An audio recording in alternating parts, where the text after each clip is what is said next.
ఈ ధనస్సు రాశి జాతకులకు ఈ వారము మిశ్రమంగా ఉంటుంది. ఆరోగ్యం చక్కగా ఉంటుంది. ఆర్థిక పరంగా కొంత వెసులుబాటు అనేది ఉంటుంది గతంతో పోలిస్తే. గతం కన్నా కూడా చక్కగా ఉంటుంది. వృత్తి, ఉద్యోగ, వ్యాపారాల్లో ఉన్న ఈ ధనస్సు రాశి జాతకులకు ఈ వారము అనుకూలంగా ఉంటుందని చెప్పవచ్చును.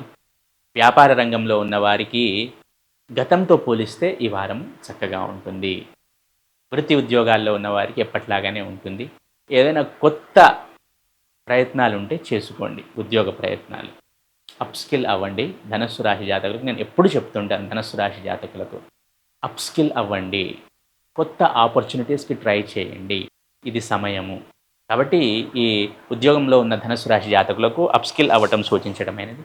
మిగిలిన రంగాల్లో ఉన్నవారికి చక్కగా ఉంటుంది. విద్యార్థులు కూడా ఈ వారము చక్కగా చదువుతారు. బృహస్పతి దృష్టి రీత్యా విద్యార్థులు కూడా చక్కగా చదువుకుంటారు. అలాగే శని దృష్టి కూడా ఉండటం వలన కొంచెం బద్ధకము, అలసత్వము అనేది సహజంగా ఉంటుంది ఈ ధనస్సు రాశి జాతకులకు. సో, యాక్టివ్‌గా ఉండండి. ఎప్పటి పనులు అప్పుడు చేస్తూ వెళ్ళండి. ప్రీ ప్లాన్డ్‌గా ఉండండి. కొంచెం బద్ధకానికి స్వస్తి చెప్పండి ధనస్సు రాశి జాతకులు. మిగిలిన అన్ని విధాలుగా చక్కగానే ఉంటుంది.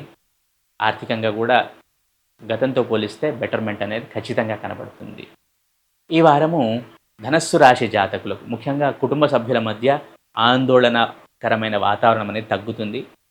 ఆ కుటుంబ సభ్యుల మధ్య అన్యోన్యత అనేది పెరుగుతుంది గతంతో పోలిస్తే. ఈ ధనస్సు రాశి జాతకులు ఈ వారము సుబ్రహ్మణ్య స్వామి ఆరాధన చేయటం ద్వారా, శివారాధన చేయటం ద్వారా సత్ఫలితాలను పొందుతారు.